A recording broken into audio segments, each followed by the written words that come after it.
When Becca stepped into the glittering chaos of the mating ball, her heart hammered with a mix of dread and defiance. She had come here for one reckless reason, a night of passion before her uncle sold her to the highest bidder.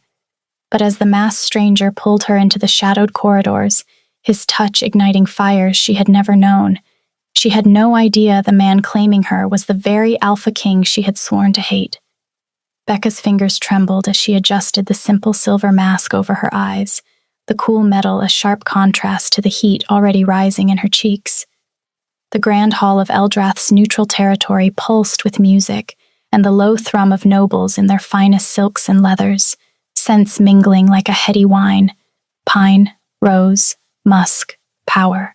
She had slipped away from her uncle's watchful gaze the moment the carriage rolled through the iron gates. Her plain gown of deep forest green, chosen not for elegance, but for how easily it could be shed in the dark. She was 23, born to a minor border pack on the edge of ruin, and tonight was her last night of freedom. Tomorrow, her uncle would begin handing her over to Lord Varen, a cruel alpha twice her age whose lands bordered theirs, sealing a pact that would keep their people fed through another harsh winter. Becca refused to enter that cage, still carrying the fragile hope of choice. So she had come here, to the annual mating ball, where masks hid identities and rules could be bent. Her gaze swept the swirling dancers until it caught him. He stood apart near the tall western windows, moonlight slicing across broad shoulders clad in unrelieved black. His mask was simple yet commanding, matte black covering the upper half of his face, leaving only a strong jaw, full lips, and eyes the color of storm-lit amber visible. No crown, no insignia. Their eyes locked across the floor. Something deep inside Becca uncoiled, sharp, hungry, undeniable. The mate bond? No. She had long since convinced herself that the goddess had skipped her when handing out such blessings. This was only lust, sharpened by desperation. He crossed the floor in 3 strides, offering his gloved hand without a word. "May I steal you for a dance?" His voice was low, carrying the faintest edge of command that made her spine tingle. Becca placed her hand in his before she could think better of it. "Only if you promise not to ask my name." A slow smile curved his lips. "Then we are even, because I have no intention of giving you mine." They danced. Not the polite, measured steps of court, but something more raw. His hand at the small of her back pulling her closer than propriety allowed, her fingers curling into the fabric of his coat as the music swelled. Every brush of his body against hers sent sparks racing across her skin. She could smell him through the mask, dark cedar, winter wind, and something deeper she couldn't quite put her finger on. When the song ended, he didn't release her. Instead, he leaned down, lips brushing the shell of her ear. "There are alcoves beyond the east corridor. Private. No questions asked." Becca's breath caught. This was what she had come for. Reckless, anonymous release before her life was signed away. Yet her heart stuttered at the sheer intensity rolling off him. "Lead the way," she whispered before she could change her mind. He did. The alcove was small, draped in heavy velvet curtains that muffled the music to a distant heartbeat.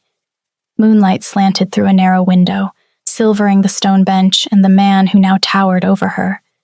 He removed his gloves slowly, revealing strong, calloused hands scarred from battles she could only imagine. "You've never done this," he murmured, reading her hesitation with unnerving accuracy. Becca swallowed, cheeks burning beneath her mask. "No, not with anyone." Something shifted in his amber eyes, surprise, then a darker, possessive heat that made her knees weak. "Then I will be careful," he said softly, "but only if you still want this. Say the word and I walk away." Becca reached, at fingers tracing the edge of his mask. "I want this, just for tonight." He exhaled sharply, as if her words had struck him. Then his mouth was on hers. The kiss started slow, exploratory, his lips firm and warm, tasting of spiced wine and restrained hunger. But when Becca rose on her toes and parted her lips, inviting him deeper, the stranger's control fractured. He groaned low in his throat, one hand sliding into her hair to tilt her head back while the other gripped her waist, pulling her flush against him. Heat flooded her body. She had imagined this moment 1,000 times in the lonely nights leading here. Quick, fumbling, transactional. This was none of those things. This was fire and storm and the terrifying sense that she was being seen, truly seen, for the first time in her life. His hands moved with devastating patience, and unlacing the back of her gown until the fabric pooled at her feet. Cool air kissed her skin, but his palms were blazing as they mapped her shoulders, the curve of her waist, the swell of her hips. When he cupped her, thumbs brushing sensitive peaks, Becca gasped into his mouth, arching into the touch. "You're exquisite," he rasped against her throat, lips trailing fire down to the hollow where her pulse hammered. She tugged at his coat, desperate to feel skin. He helped her, shrugging it off along with his shirt, revealing a torso carved by war, broad chest dusted with dark hair, ridges of muscle, old scars that told stories she suddenly burned to know. Her fingers traced one long mark across his abs, and he shivered under her touch. Becca pressed her lips to it, then lower, exploring with a boldness that surprised even her. She had only ever read about this in the romance novels she hid beneath her floorboards. Tattered pages passed secretly between the younger she-wolves during long winter nights. Yet here she was, heart thundering, acting on pure instinct as her fingers tugged at the laces of his trousers. He caught her wrist gently. "Not yet," he murmured. "You first." He lowered her onto the velvet-draped bench, kneeling between her thighs. His mask stayed on, adding to the delicious anonymity, but his eyes never left hers as he kissed his way up her inner thigh. When his mouth found her, Becca gasped, her fingers tangling in his thick dark hair. He was relentless, yet achingly tender, every slow stroke and gentle pressure drawing sounds from her she had never heard herself make. Pleasure built in deep, rolling waves, and cresting higher than she had ever imagined possible. She shattered with a soft cry, body arching off the bench as release swept through her like wildfire, leaving her trembling and breathless. Only then did he rise, shedding the last of his clothes. He was magnificent, strong and scarred, every line of his body carved by power and war. Becca reached for him. He groaned, hips jerking into her touch. "Easy," he ground out, "or this will end far too soon." He positioned himself at her entrance. "Last chance," he whispered, forehead resting against hers, masks almost touching. "Tell me to stop, and I will. Don't stop," Becca breathed. "Please." He pushed inside slowly, filling her with a burn that bordered on pain yet bloomed into something exquisite. When he was fully seated, they both stilled, breathing ragged. Yet Becca felt impossibly full, connected in a way that went beyond bodies. The stranger's arms trembled as he held himself still, giving her time to adjust. "You feel like coming home," he whispered, voice breaking on the words. Then he began to move. Becca wrapped her legs around his waist, nails digging into his shoulders as pleasure rebuilt, sharper this time. His hips snapped harder, the bench creaking beneath them, the sound of their joining obscene and perfect in the small space. "Look at me," he commanded softly. She did. Amber eyes burned into hers through the slits of his mask, raw with something far more dangerous than lust, possession, wonder, a hunger that felt eternal. When release claimed her again, it felt like waves of ecstasy ripping through her, clenching around him until he followed with a guttural groan, at his body shuddering against hers. They stayed locked together, foreheads pressed, hearts thundering in unison. His hand stroked her hair with surprising gentleness. "Stay with me tonight," he murmured. "The ball lasts until dawn. Let me have you again." Becca smiled against his skin, already feeling the stirrings of renewed desire. Only if you keep the mask on. He chuckled darkly. As my lady wishes.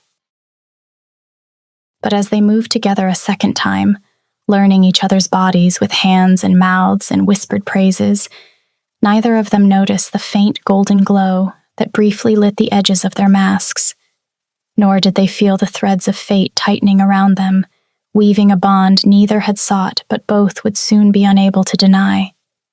Becca let herself fall, let herself believe, for these stolen hours, that she was not an Omega being traded for grain and safety, but simply a woman wanted for herself. Afterward, they lay tangled on the velvet, her head on his chest, listening to the steady drum of his heart beneath the distant swell of music. His fingers traced idle patterns along her spine, gentle in a way that made her throat tighten. You're shaking, he said quietly, pulling the edge of his discarded coat over her shoulders. Just cold, she lied, though the real tremor came from the way his steady voice wrapped around her, like shelter she had never been allowed to want. He shifted, drawing her closer so her cheek rested more fully against his skin. Then let me warm you. Becca closed her eyes against the sudden sting of tears.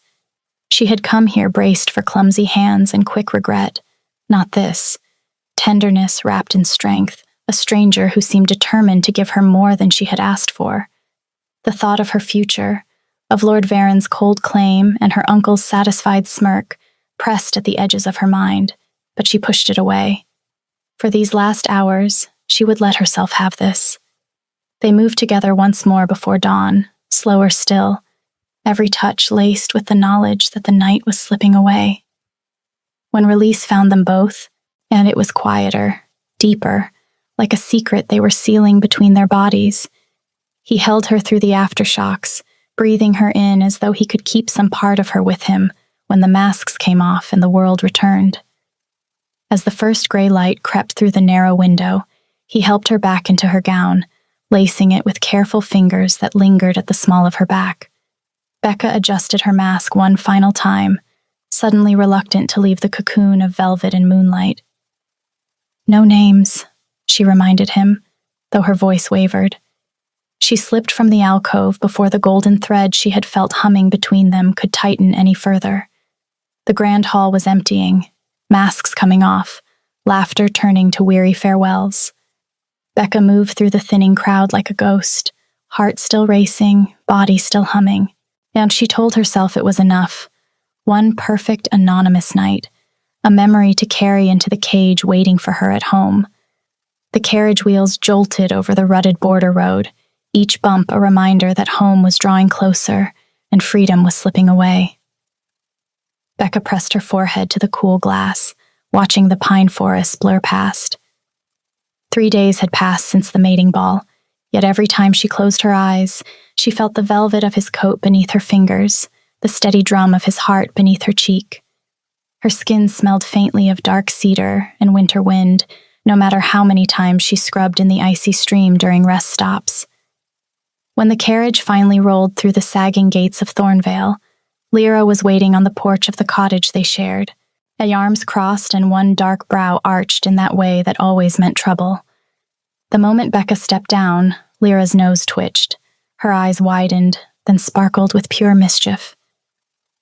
"Becca," she whispered, darting forward and catching Becca's wrist before she could slip inside.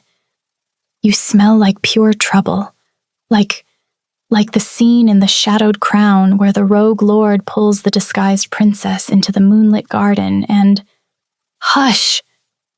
Becca clapped a hand over Lyra's mouth, cheeks flaming as she dragged her friend through the door and slammed it behind them.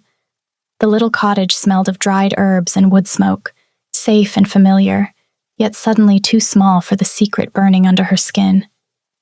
Lyra pried Becca's fingers away, grinning like she'd discovered buried treasure. "Don't hush me. You went to the ball, and you did it. Why, you gave your first time to some masked stranger, just like Lady Elowen in Wings of Winter Flame. Tell me everything. Was he tall? Did he have that slow, dangerous smile? Did he drop to his knees like the pirate captain in Stormbound Hearts and—" Becca groaned, sinking onto the edge of her narrow bed and burying her face in her hands. Lyra, please, it was nothing like the books. She peeked through her fingers, voice softening despite herself. It was better. Lyra squealed and dropped beside her, bouncing the mattress. Better? Oh, goddess, I need details. Did he say pretty things? Did he look at you like you were the only woman in the entire realm? Because in Chapter 7 of Veil of Ember, the hero— He called me exquisite, Becca admitted, the word slipping out before she could catch it. He was careful. So careful. And when it hurt at first, he held still and whispered that I felt like coming home. Her voice cracked on the last part. She hadn't meant to say that much. Lyra's teasing melted into something softer. She reached out and tucked a loose strand of Becca's hair behind her ear. You deserve that, you know, even if it was only one night. Becca swallowed hard. It can't happen again. Once Uncle hands me over to Lord Varen, that's the end of choices. She stood, busying herself with folding linens that didn't need folding, trying to outrun the way her body still hummed at the memory of his eyes watching her come apart. But the humming didn't stop. Over the next few days, it only grew. Her scent had changed, richer, warmer, threaded with something wild that made the younger wolves in the pack glance at her twice, and then look away quickly. She caught herself pausing mid-task, fingers drifting to the hollow of her throat where his mouth had lingered, remembering the low groan he made when she traced the scar along his ribs. At night, she dreamed of him. She woke flushed and restless, pressing her thighs together against an ache that refused to ease. Life in Thornvale, though, pulled her under its familiar weight. She rose before dawn to help with the livestock, ground herbs for the healer's stores, mended cloaks worn thin by another brutal winter. Then the royal entourage arrived to seal final border treaties. Becca stood with the rest of the pack on the frozen common, wrapped in her plain gray cloak against the biting wind, a silver mask long since hidden beneath her floorboards. The air vibrated with nervous energy. Banners of deep crimson and silver snapped overhead as the procession wound down the rutted road. She kept her gaze fixed on the snow at her boots, refusing to scan the riders. She had no reason to look for the stranger. He had been a masked face in a sea of them, a night that belonged to shadows and nothing more. She would never see him again. That was the entire point. But when the lead rider came into view, something in the way he sat on his horse, cloak billowing behind him like spilled ink, made her glance up before she could stop herself. Her stomach dropped. Even at a distance, she recognized the line of his jaw, the breadth of his shoulders, the way he moved as though the world arranged itself around him. No, it couldn't be. He rode closer, a posture straight and commanding, amber eyes sweeping the crowd with quiet authority.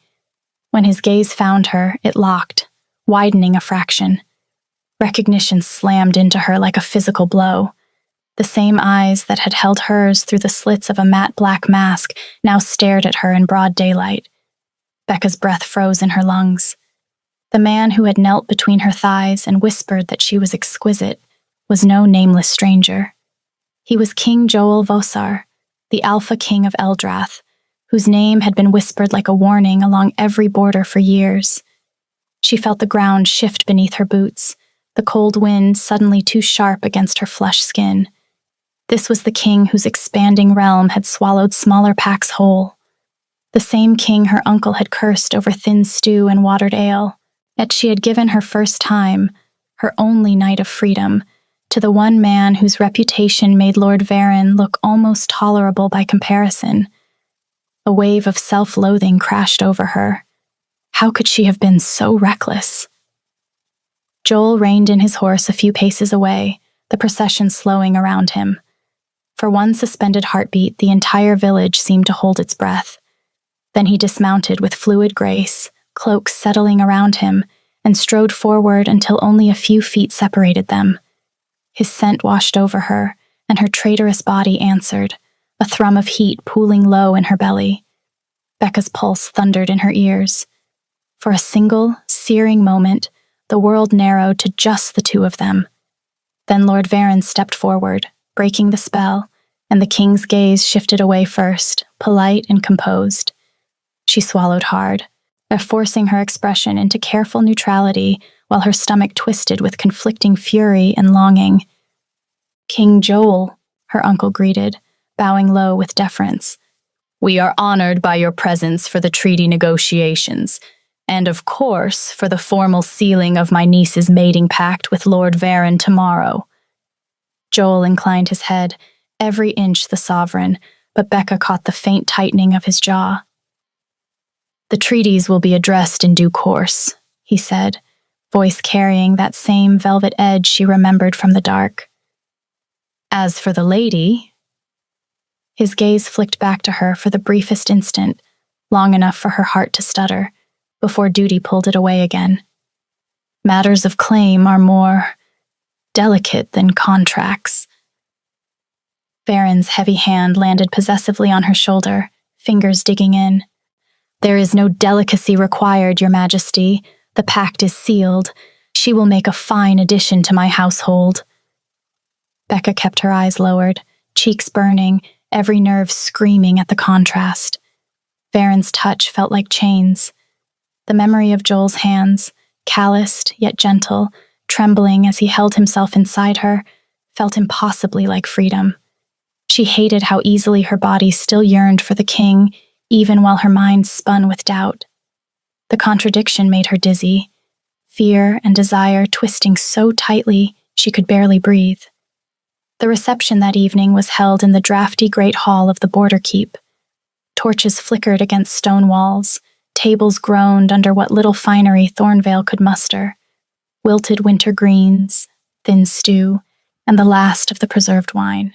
But Becca stood at Lord Varen's side in the gown her uncle had forced her into, deep crimson, cut too low, a brand marking her as property. Varen's heavy hand rested possessively on her waist, his breath sour against her ear as he muttered about sealing the pact and the benefits she would soon provide. She kept her eyes down, every nerve alive with the knowledge that Joel was somewhere in this room. She felt him before she saw him. The air shifted when he entered, lighter, charged, as though the torches burned brighter. Conversations dipped, heads turned. Becca's pulse spiked. She risked a glance, and there he was, moving through the crowd with that same fluid grace, black velvet coat simple yet somehow richer than any silk in the room. His gaze swept the hall once, then locked on her again. This time he did not look away immediately, and amber eyes held hers across the distance, raw with the same wonder she remembered from the alcove, and something hotter, possession, longing, the quiet promise that the night had not been forgotten. Heat flooded her cheeks.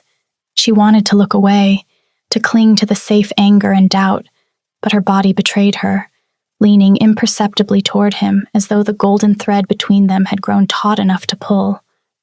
Varen's grip tightened, yanking her attention back. "Keep your eyes where they belong." The minutes stretched into an eternity of rising nerves. Every laugh, every clink of a cup made her flinch. She felt Joel's gaze on her, watching, waiting, while Varen's possessive hand roamed lower, squeezing her hip in silent claim. Her stomach churned with conflicting fire, revulsion at Varen's rough touch, helpless yearning for the king, and a sharp, bitter anger at herself for having walked so willingly into ruin. Then Joel moved. He crossed the hall with deliberate, unhurried steps, the crowd parting around him as though commanded by an invisible hand. He stopped before them, his eyes softening the moment they met hers.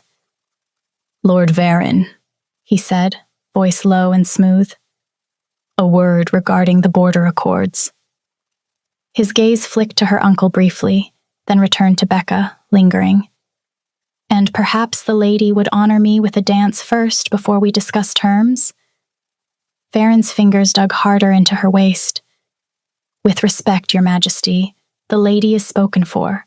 The pact is sealed, and tomorrow—" "It's not yet tomorrow," Joel interrupted, calm but unyielding. One dance changes nothing. Unless you fear I might steal her away with mere steps? A faint, but dangerous smile touched his lips. Surely a strong alliance can withstand a single turn around the floor. Varen's face darkened, but he could not refuse without causing a scene. With a stiff nod, he released her, though his glare promised retribution later. Becca's heart hammered as Joel extended his hand, the same hand that had once unlaced her gown with devastating patience. She placed her fingers in his, and the moment their skin met, the golden thread sang. Heat rushed up her arm as it had that night. Her mind recoiled. This is the king, the conqueror. You chose the worst man possible. While her body leaned closer, he led her onto the floor. More eyes turned their way with every step, whispers rippling like wind. The music swelled, slower and more intimate than the lively tunes earlier, and they moved together. Yet his hand rested respectfully at the small of her back, guiding without possessing. You're trembling again, he murmured, voice pitched for her ears alone. Just as you did that night when I first tasted you. Becca's breath hitched. I wasn't sure you recognized me, she managed. And now that you have, I know I made a big mistake that night. I didn't know who you were. Something flickered across his face, hurt, quickly masked. His thumb stroked once over the back of her hand, small and secret. You made no mistake. You chose with courage in the dark. I am the one who must prove I am worthy of that choice. His eyes held hers. Let me show you the man who held you that night, not the king the stories warn about. Just me. She wanted to believe him, but the fear remained, sharp and real, clashing with the helpless draw of his warmth. But before she could answer, Varen pushed through the dancers, face thunderous. The dance is over, he growled, seizing her arm. The lady has had enough excitement for one evening. Joel's jaw tightened, but he released her carefully, his fingers lingering a heartbeat longer than necessary. Until tomorrow, then, he said softly, eyes never leaving hers. The promise in them made her chest ache. That night, back in the cramped healer's cottage, Lyra was already waiting when Becca slipped through the door. A small pot of weak tea steamed on the table beside 2 chipped mugs, the fire banked low. The moment she saw Becca, Lyra's face lit with bright delight. You're back, she whispered, half rising from the stool. I heard the royal party rode in today and, Goddess, your scent is even stronger. Did you see him? Was the king really... She stopped mid-sentence as Becca's expression registered. The excitement drained from her eyes, replaced by quick, quiet worry. She crossed the room and caught Becca's cold hands. What happened? You look like someone just told you the world ends at dawn. Becca let herself be pulled down onto the edge of the narrow bed. The tea mug was warm between her palms, but it did nothing to thaw the knot in her chest. He is the world-ending Lyra, the stranger from the ball. It was him, King Joel, the Alpha King. Lyra's brows shot up, but she simply squeezed Becca's fingers tighter, listening. I gave my first time to the one man whose name makes every border pack bar their doors, Becca continued, voice cracking. I've invited the storm into our pack. I feel like the biggest fool who ever lived. Lyra was quiet for a moment, thumb rubbing slow circles over Becca's knuckles, the way she always did when words weren't enough. Then she leaned in, resting her forehead lightly against Becca's temple. You're not a fool, she said simply. You finally felt something real in the dark. That doesn't make you foolish. It makes you human. She pulled back just enough to meet Becca's eyes. I heard the whispers when the royal banners first appeared, people saying the king looked at you like you were the only soul in the village. If that's true, then maybe the storm isn't here to destroy everything. Maybe it's just here for you. Becca's throat tightened. She leaned into her friend's warmth, the familiar scent of herbs and wood smoke grounding her when everything else felt like it was spinning. Whatever happens tomorrow, well, you're not facing it alone. I'll be right here, reminding you that you're more than a bargaining chip. Becca closed her eyes and let the simple comfort settle over her like a blanket. For a little while, the fear receded, leaving only the steady beat of her best friend's heart and the quiet knowledge that at least one person in this crumbling world still saw her as Becca first. The next morning, the sky hung low and gray. Becca stood in the great hall once more, dressed in the same crimson gown, heart hammering as the official claiming ceremony loomed. Joel was nowhere to be seen. Varen paced like a caged beast. Her uncle muttered threats under his breath, and every passing minute tightened the knot in her stomach. She told herself she was relieved. She told herself the night had been a mistake best forgotten. Then the doors swung open. Joel strode in, cloak sweeping behind him, presence filling the room without effort. He stopped before the makeshift dais, amber eyes finding hers with quiet intensity. "Before any claiming proceeds," he said, voice carrying clearly through the hall, "I invoke the ancient right of first claim. The Lady Becca Hartwell is already bound to me by the laws of the Old Moon. I claim her as my mate." The hall erupted. Varen surged forward, face purpling with rage. "You cannot simply declare—" "I can," Joel cut in, calm but unyielding. "The right is older than any contract signed in this keep. We met the night of the mating ball. She is already bound." Her uncle stepped beside Varen, voice sharp with disbelief. "Bound? By what proof? The girl was promised months ago before the ball. The pact was sealed in blood and grain." Joel's gaze never wavered. "The proof is written in the old laws themselves. First sight under the masked moon creates an unbreakable prior claim." Varen's laugh was ugly. "You expect us to believe you, the Alpha King, somehow stumbled upon our border Omega at a ball, and she is now magically yours? This is theft dressed in ceremony." The room crackled with murmurs. Becca stood frozen on the dais, heart slamming against her ribs. Relief crashed through her so sharply it stole her breath. She would not belong to Varen. She would not spend her life as a bruised bargaining chip in his bed. Yet the words "already bound" landed like fresh chains. She had given herself freely in the dark to a masked stranger, thinking it was her one night of choice. Now that choice had been claimed by a king, rewritten into law before she could even catch her breath. Joel's voice remained steady. "I did not expect belief without incentive. The border treaties will favor Thornvale more generously than any previous offer.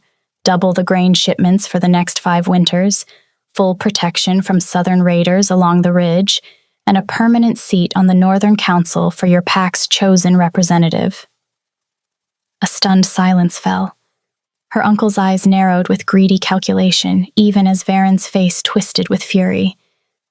"You think you can buy her?" Varen spat. "She was promised to me. My lands border yours. This is an insult." "It is an offer," Joel replied, tone cooling. "One that keeps your people fed and safe while preserving peace. Refuse it, and the old right still stands. The choice is yours." Varen opened his mouth to argue again, but her uncle laid a restraining hand on his arm, already tasting the doubled grain shipments. The hall waited, breath held. Joel's gaze slid to Becca then, softening, protective. For one heartbeat, the noise faded, and it was only the two of them again, the same amber eyes that had watched her come apart in the alcove, now promising something gentler than conquest. She looked away first, throat tight, torn between gratitude and the sharp sting of being currency. She was still being bartered, only the buyer had changed. The thought twisted painfully in her chest. Freedom from one cage only to step into another, dressed up with favorable terms. "We will consider this unexpected offer, Your Majesty." Her uncle broke the silence, voice measured. "We will give our final answer tomorrow, after we have discussed it properly." Joel inclined his head once. "Tomorrow, then." Becca could barely breathe. The moment the formalities ended and the crowd began to disperse, she slipped from the dais and fled through a side door, tears burning hot behind her eyes.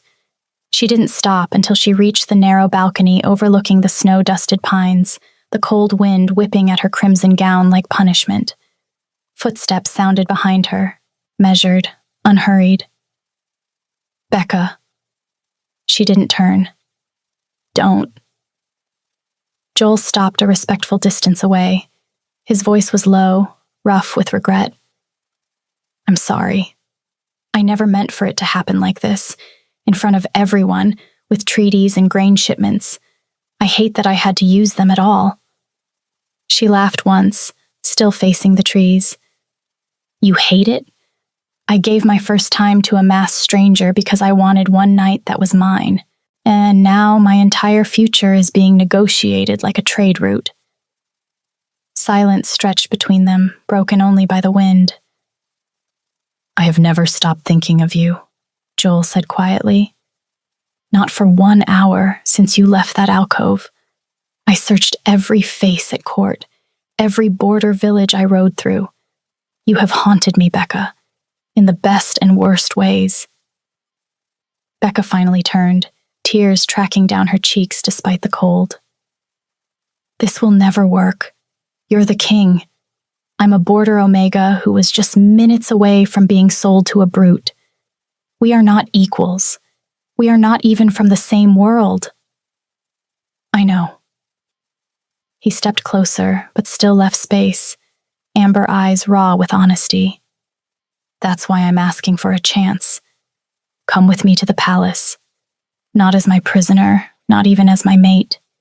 Give me 1 week to court you properly, the way you deserve. Walk the gardens with me.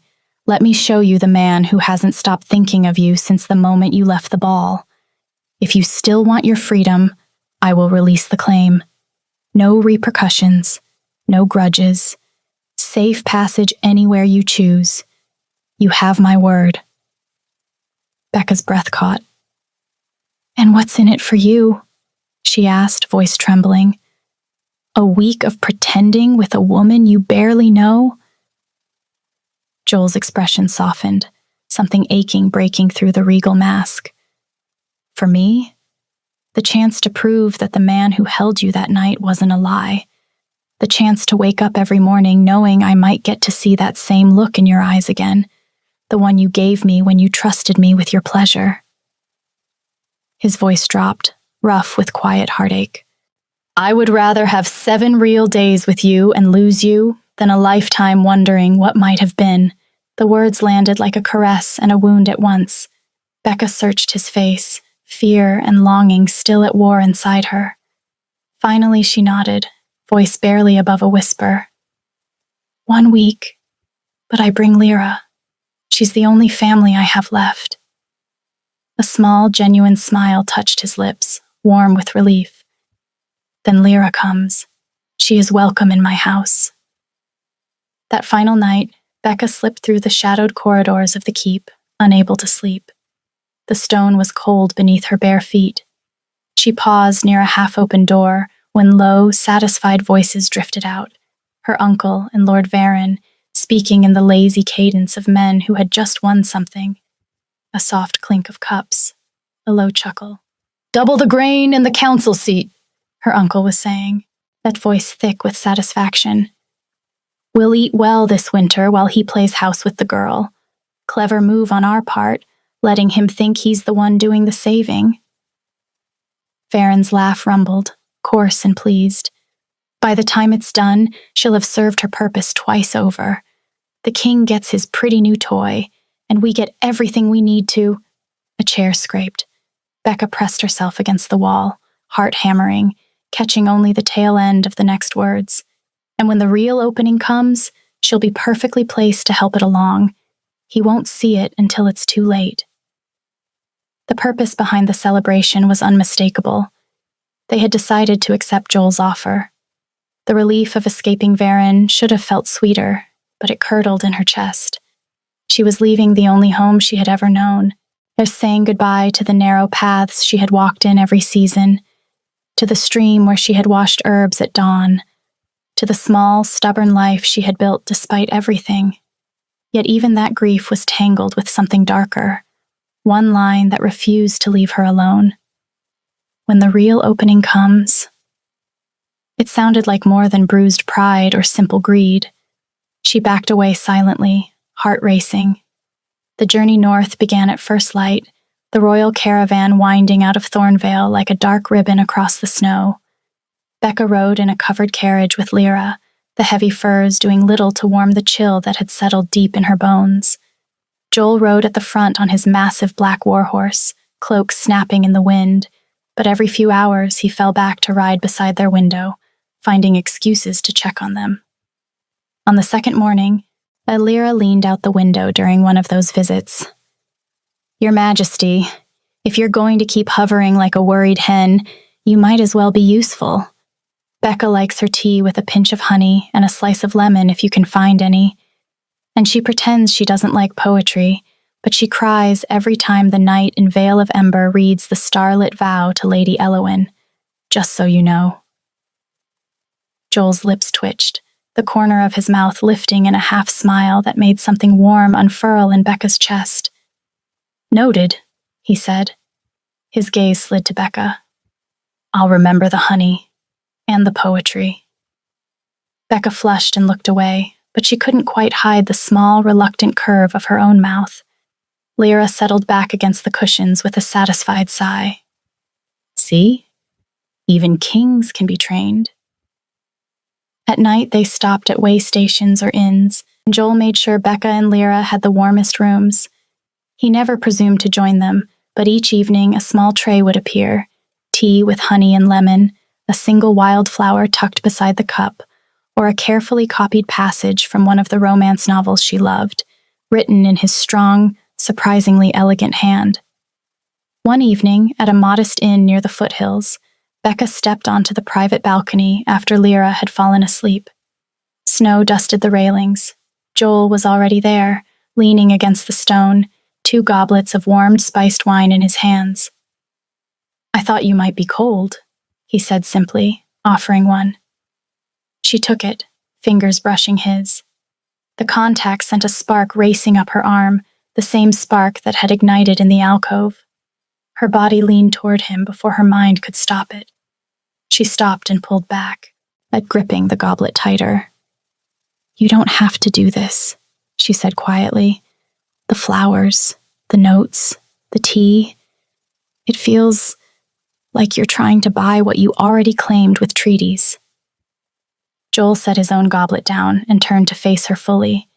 The moonlight carved shadows across his strong jaw, highlighting the faint scar she had once traced with her lips. "I'm not buying anything, Becca. I'm courting you. The way I should have from the beginning, if I'd had the courage to remove the mask that night and tell you who I was." His voice dropped. "I want you to choose me. Not because of an ancient rite or doubled grain shipments, but because the man who held you in that alcove is still here, and he hasn't stopped thinking about the way you looked at him when you let yourself fall." Becca's throat tightened. Part of her believed him, but the other part, the guarded survivor who had spent years bracing for the next blow, kept whispering that kings did not change for border omegas. The next night, they stopped at a larger inn with a clear view of the stars. Joel had arranged a private corner of the courtyard, blankets spread over the snow, a small fire glowing softly. Lyra had winked and disappeared inside with a mug of tea, leaving them alone. Becca sat beside him, knees drawn up, the vast sky stretching above them. For a long time, neither spoke. Then Joel reached into his coat and pulled out a small, worn book, Vale of Ember, the very one she and Lyra had read until the pages were soft. "I asked every bookseller between Thornvale and the capital," he said, almost shy. "I wanted the one you loved most." Becca took it with trembling fingers. The cover was familiar, as the edges worn. "You remembered." "I remember everything," he murmured. "The way your breath caught when I first tasted you. The way you whispered please like it cost you everything to trust me. I remember how you looked at me afterward." He turned toward her, voice low. I want to be that man for you again, Becca. Every day, not just for one stolen night. She met his eyes, the golden thread between them humming so loudly she could almost hear it. Her body wanted to close the distance, to feel his hands on her skin again, to let him take her apart with the same patience. But he held back, jaw tight with restraint. I see the stories in your eyes sometimes, she whispered. The ruthless king who swallows packs whole, the conqueror they fear on every border. And then I look at you now, and I don't know which man is real. Both, he admitted, raw honesty flickering across his face. I have made hard choices to keep my realm from fracturing, but with you, I want to be different, and I want to be the man who makes you feel safe enough to dream again. By the time the palace rose against the mountains, white stone and soaring towers gleaming under the winter sun, Becca's walls had cracked but not fallen. The moment the heavy iron gates closed behind their caravan, she felt the weight of the palace settle over her like a second skin, grand, beautiful, and utterly foreign. Servants moved like silent ghosts through marble halls lined with ancient tapestries. Guards in silver and black livery bowed as Joel passed. Everything smelled of polished stone and the faint evergreen scent that always seemed to cling to him. Lyra was given rooms adjoining Becca's, a kindness that eased the sharpest edge of her anxiety. But it was the colossal library that undid her the very first afternoon. She had wandered in alone, been drawn by the faint scent of old paper and leather, and simply stopped breathing for a moment. Shelves soared 3 stories high, spiral staircases of dark oak winding between them like the ribs of some ancient beast. Sunlight slanted through tall, arched windows. Becca stood in the center of the main reading hall, head tilted back, heart aching with a longing so fierce it felt like grief. This was the kind of place she had dreamed about in the long winters when her uncle rationed candles and called books a waste for girls who would only ever be traded. Here, knowledge wasn't hoarded or hidden. It simply was. She drifted toward a long oak table near the tallest window, fingers trailing over the smooth grain until they found an old atlas of the realm's borders. She opened it carefully, losing herself in yellowed maps and hand-drawn coastlines, tracing the thin lines that had once marked the fragile edges of Thornvale. She didn't notice the silver tray until it appeared beside her elbow, 2 honey cakes still warm from the oven, their glaze glistening, beside a fresh pot of tea that smelled faintly of lemon and spice. Joel arrived moments later, pretending surprise at finding her there, though the faint curve of his mouth betrayed him.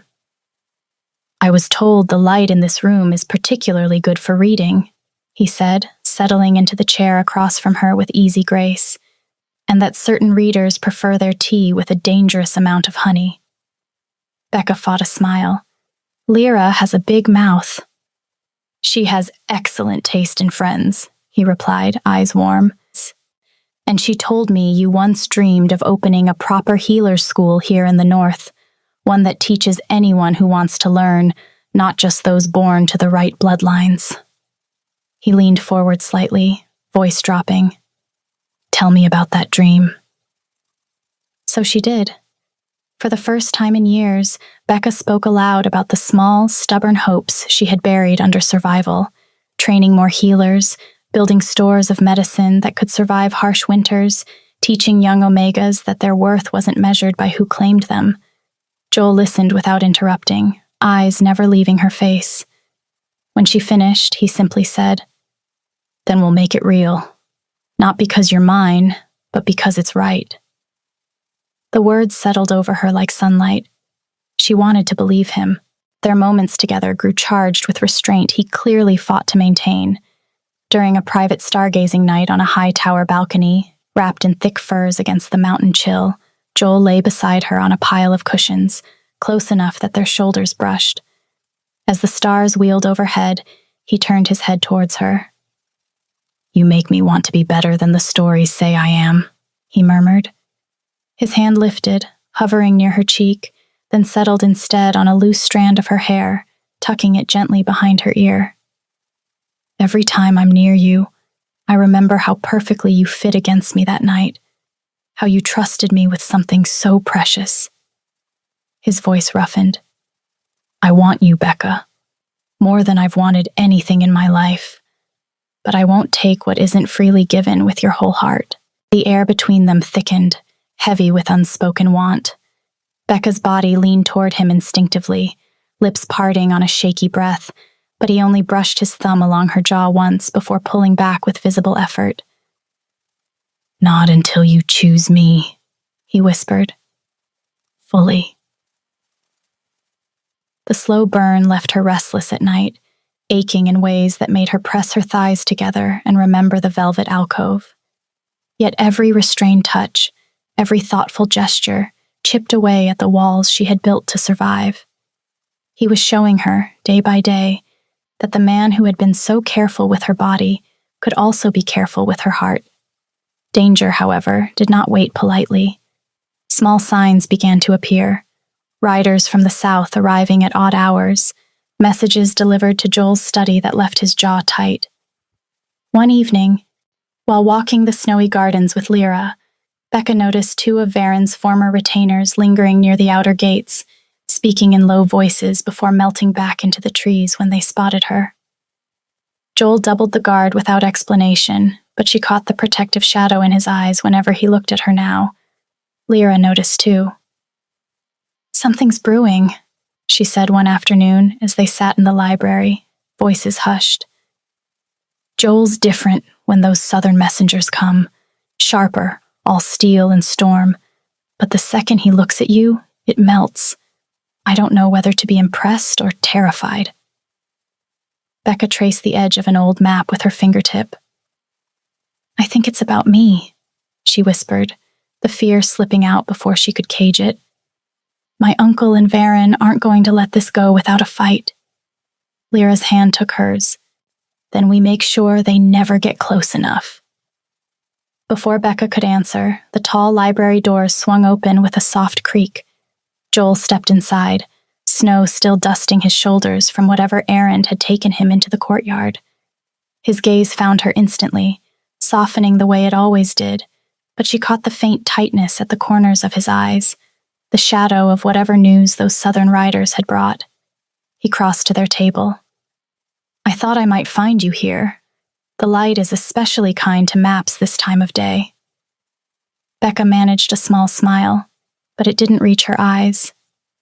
"It is, though some borders look smaller when you're safe behind palace walls." Joel's brow furrowed. He pulled out the chair beside her, close enough that his knee brushed hers beneath the table. "What troubles you?" She hesitated, then met his gaze directly. "My uncle and Varen, they accepted your terms too quickly. They're not the kind of men who swallow pride without planning to spit it back poisoned. I can feel it, like a storm gathering just beyond the ridge." Joel's hand covered hers on the table, calloused palm warm and steady. "Then we face the storm together," he said quietly. "I won't let them use you as a weapon, not while I still draw breath." Lyra cleared her throat lightly, breaking the tension with a wry smile.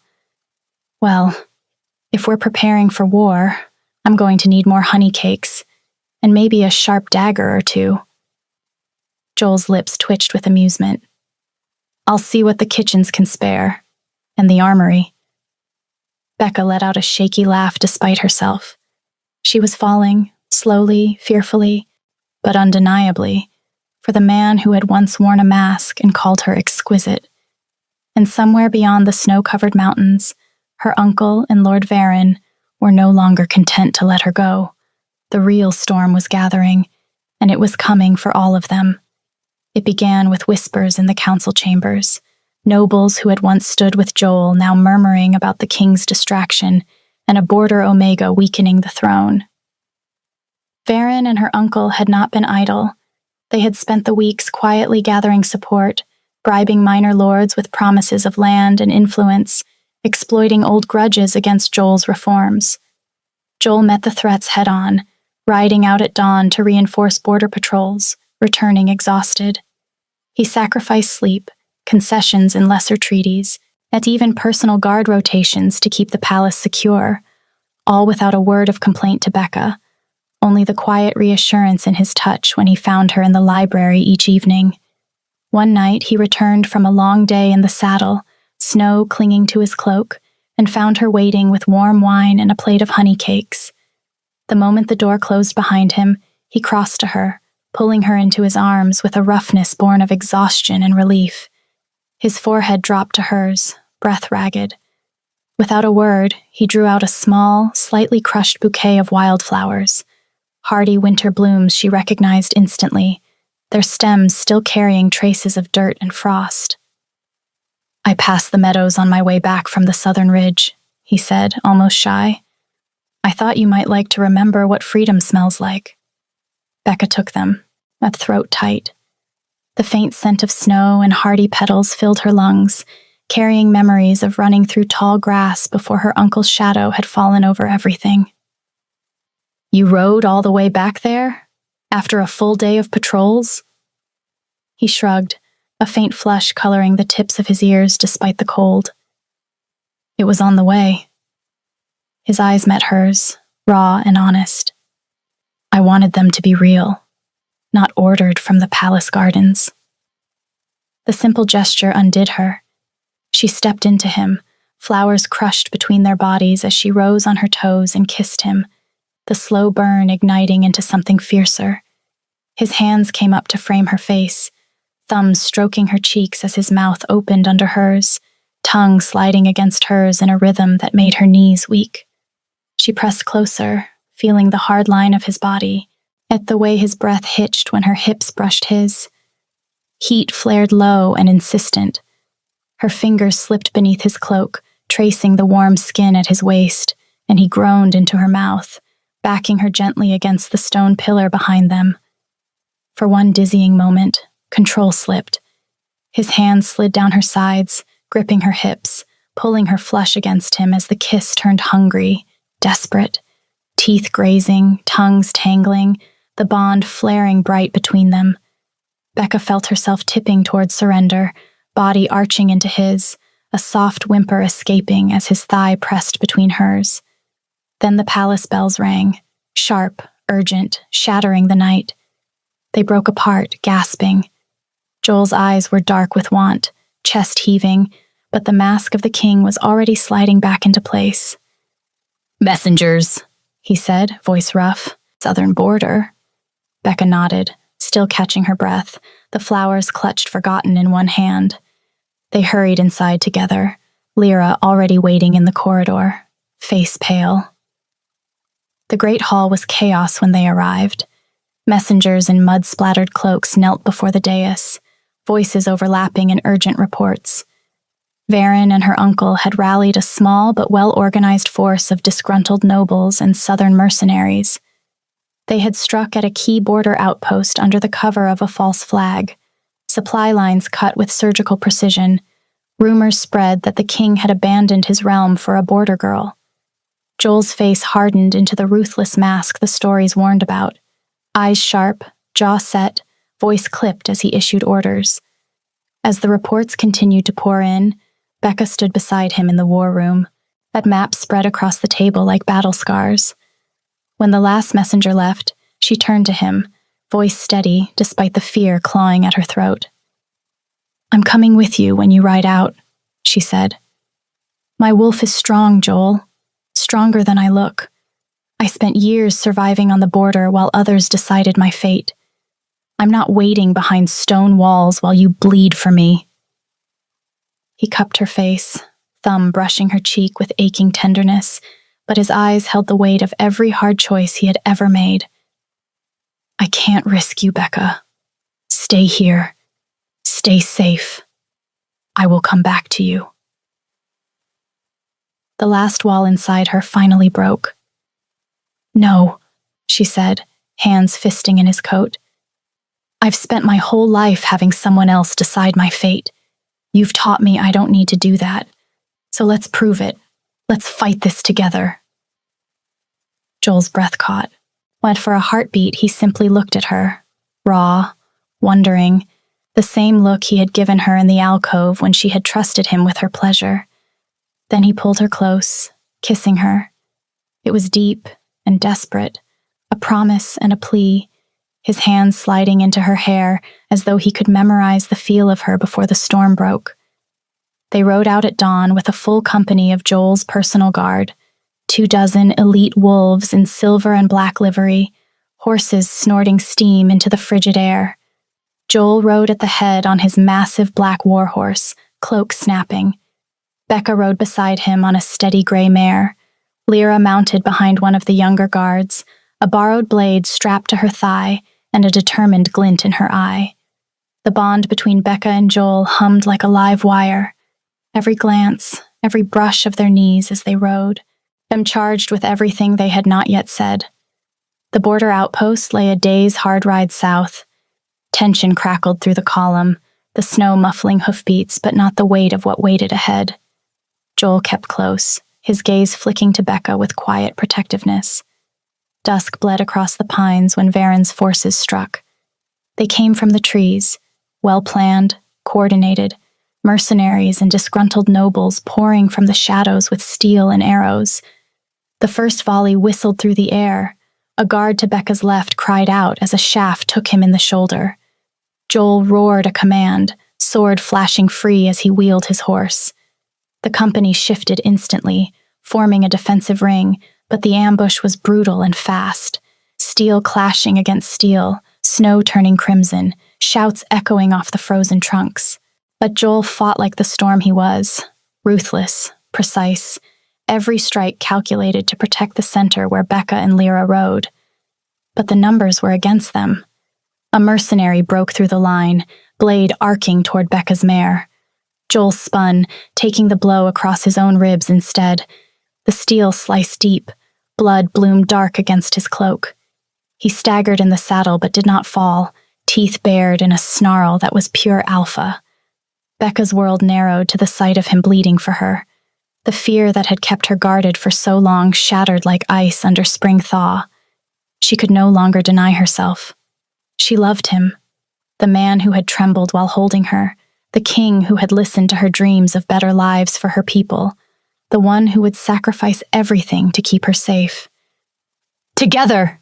she shouted, that voice breaking with the force of her choice. She slid from the saddle, hitting the snow. The shift tore through her, bones reshaping, fur rippling silver gray across her skin. Her wolf was not the largest, but she was clever and fast, agile on her paws, darting low and weaving between legs with the quickness born of years surviving on the border. Lyra shifted beside her, smaller and russet-furred, but no less fierce, slipping under a mercenary's guard to hamstring him with sharp teeth before dancing away. Joel roared and shifted with them, his massive wolf form golden brown and towering, amber eyes blazing. He slammed into the front line, jaws closing on one attacker's arm, flinging him aside like a rag doll. The three of them moved as one, Joel's raw power carving a path, Becca and Lyra using speed and cunning to strike from the flanks, and nipping at heels, dodging blades, creating openings the guards exploited with disciplined strikes. A blade grazed Lyra's shoulder. She yelped, but kept moving. An arrow whistled toward Becca. She twisted mid-leap, the shaft slicing only fur. Joel took another hit across his flank, protecting her, blood matting his golden coat. Yet he never slowed, always placing himself between her and the worst of the fray. Varen himself broke through the chaos on foot, sword raised, eyes wild with fury. He lunged straight for Becca, voice carrying over the din. "You think you can hide behind him forever?" he snarled, blade swinging in a vicious arc. "You were mine to break. You still are." Becca dodged, paws kicking up snow, heart pounding but mind clear. She circled him, low and fast, and remembering every winter she had survived by being quicker than the men who thought they owned her. "I was never yours," she growled, the words distorted through her wolf's throat but unmistakable. "And I will never be anyone's to break again." She feinted left, then darted right as Varen overcommitted. Her jaws closed on his sword arm, sharp enough to make him scream and drop the blade. Lyra was there in an instant, russet blur slamming into his legs from behind, sending him sprawling into the snow. Joel finished it, lunging forward, pinning Varen beneath one heavy paw, fangs bared at his throat. "Yield!" Joel snarled, voice more beast than man. Varen spat blood, eyes blazing with hate even in defeat. "She'll never be enough for you." On a border Omega who spread her legs for the first masked, Becca shifted back to human form in a ripple of silver light, standing over him with snow in her hair and fire in her eyes. She looked down at the man who had once thought he could own her, and spoke with the quiet, unshakable strength of someone who had finally chosen herself. "I spread my legs for a man who saw me," she said, voice steady and clear. "Not for power, not for grain, not for a title. For someone who made me feel wanted instead of traded. That's something you will never understand, Varen, and it's why you've already lost." Varen's face twisted with rage. Even pinned beneath Joel's massive paw, he lifted his chin, arrogance cracking but not broken. "You think this ends with me bleeding in the snow?" He spat, eyes flicking to Joel. "I'll make you a better offer, Your Majesty. Keep the grain shipments. Keep the council seat. Just give me the girl for one night. I'll break her in properly, then return her suitably obedient. You can have your pretty mate back once she knows her place." "Every king needs a well-trained..." Joel's growl ripped through the air like thunder. His wolf lunged, the jaws snapping shut inches from Varen's throat in a warning that vibrated through the snow. "Speak of her like that again," he snarled, "and I'll tear your tongue out before I end you." Varen's remaining mercenaries broke then, fleeing into the trees like rats abandoning a sinking ship, the masterminded plot crumbling under the weight of the love they had underestimated and the clever fight they had not planned for. Varen, still on the ground, saw his last chance. He pushed himself up on one elbow, face slick with sweat and blood, voice turning to a desperate plea. "Wait, Your Majesty, please. I can still be useful. I have contacts in the south, names, roots. Let me live, and I'll give you everything. Just spare me. I'll swear loyalty. The plea was a distraction. His free hand darted to his belt, fingers closing around a small, but dark vial. With a snarl of triumph, he hurled it straight at Becca, poisoned glass glinting in the moonlight, aimed to shatter against her chest. Joel's wolf reacted in a blur of golden fur, jaws closing around the man's throat in one clean, lethal snap. Varen's scream died in a wet gurgle. The vial spun into the snow, shattering harmlessly several feet away, its dark liquid hissing against the white powder. Joel held the bite for a heartbeat longer, ensuring the threat was ended, then released the lifeless body and shifted back. Blood streaked his side and flank, but his eyes found Becca immediately, raw, protective, full of love. He dropped to his knees in front of her, hands moving over her with urgent care. His fingers skimmed her arms, her shoulders, the shallow cuts along her ribs where a mercenary's blade had grazed her during the chaos. The wounds were light, already clotting, but he still pressed his palm gently over each one as though he could will them away. "You're hurt," he breathed. His thumb traced a thin line of blood on her forearm, eyes darkening with quiet fury at the sight. "Becca." "I'm all right," she whispered, catching his hand and pressing it to her cheek. Tears froze on her lashes, but she smiled through them, shaky, full of the love she could no longer deny. "Just scratches. You took the worst of it for me." His forehead dropped to hers, breath ragged. "Worth it," he rasped. "Every drop. For you." She kissed him then, slow, deep, choosing him with her whole heart under the rising moon. The bond flared bright between them, warm and unbreakable, a golden light spilling across the blood-stained snow. When they broke apart, gasping, Joel's smile was soft and full of wonder despite the pain etching his features. Lyra appeared beside them, cheeks flushed from the fight, a shallow cut on her own shoulder, already bandaged with a strip of cloak. She took one look at the two of them kneeling in the snow and let out a bright, delighted laugh. "Goddess above, look at you two. covered in blood and snow and still making moon eyes like the rest of us aren't standing right here bleeding. If this is what romance novels look like in real life, I'm never reading another one without taking notes. She grinned, wiping a smear of dirt from Becca's cheek with her sleeve. Come on, lovebirds. Let's get him stitched up before he bleeds out and ruins the ending for all of us. Joel huffed a pained laugh as two of his guards helped him to his feet. I'll remember that, Lyra. You'd better, she shot back, falling into step beside Becca as they made their way to the horses. I expect a whole wing of the palace library dedicated to romance novels in my honor, and honey cakes, daily. They left Varen's body for the crows. By the time they reached the palace, healers were waiting. Joel's wounds were cleaned and stitched with careful, steady hands. Becca sat beside him the entire time, fingers laced with his, refusing to let go even when the pain made his grip tighten. Later, when the healers had finally left and they were alone in his chambers, the fire crackling softly, Joel turned to her. The moonlight streaming through the tall windows painted his face in silver and shadow. He reached for her hand, a thumb brushing gently over her knuckles. Our week is up. I told you I would release the claim if you wanted your freedom. Safe passage anywhere. He swallowed, amber eyes vulnerable in a way she had never seen. But I'm asking you to stay, Becca. Not as my mate by right. Not because of treaties or grain or politics.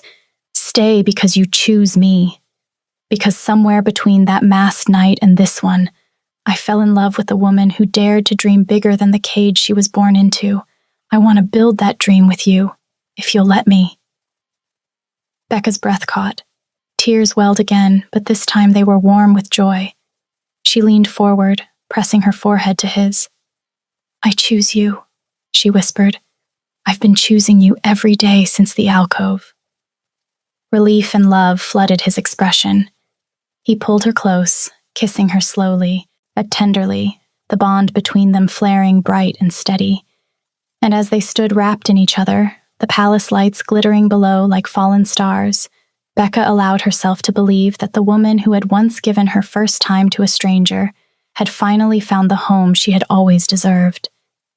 Spring came slow to Eldrath, melting the snow into rushing rivers and painting the meadows in wild color. Becca stood on the wide stone steps of the new healer's school she had helped design, the building still smelling of fresh timber and drying plaster. Young wolves, omegas, betas, even a few alphas from the border packs, moved through the halls with satchels of herbs and scrolls, their laughter echoing off the walls. Lyra stood beside her, arms crossed, a proud grin on her face. Look at this place. You did it. No more rationing candles or hiding books under floorboards. They get to learn. They get to dream. Becca's throat tightened as she watched a group of young omegas carefully measuring doses under the guidance of a patient instructor. This was the dream she had whispered to Joel on that stargazing balcony months ago, the one he had quietly made real with resources, land, and unwavering support. She had spent the winter overseeing every detail, Lyra at her side as head of the practical healing wing. A warm hand settled at the small of her back. Joel stepped up behind her, cloak dusted with pollen from the meadows he had ridden through that morning. He pressed a kiss to her temple, voice low and full of quiet pride. They're already calling it the Vosser School of Healing, he murmured, but I told them it should bear your name. You built this, not me. Becca leaned back against his chest, letting his warmth seep into her. We built it, together. Lyra snorted softly. You two are disgustingly sweet. I'm going inside before I need a bucket. Try not to scandalize the students on your way out. That night, in the quiet of their chambers, the fire crackling low, Joel pulled her close beneath the heavy furs.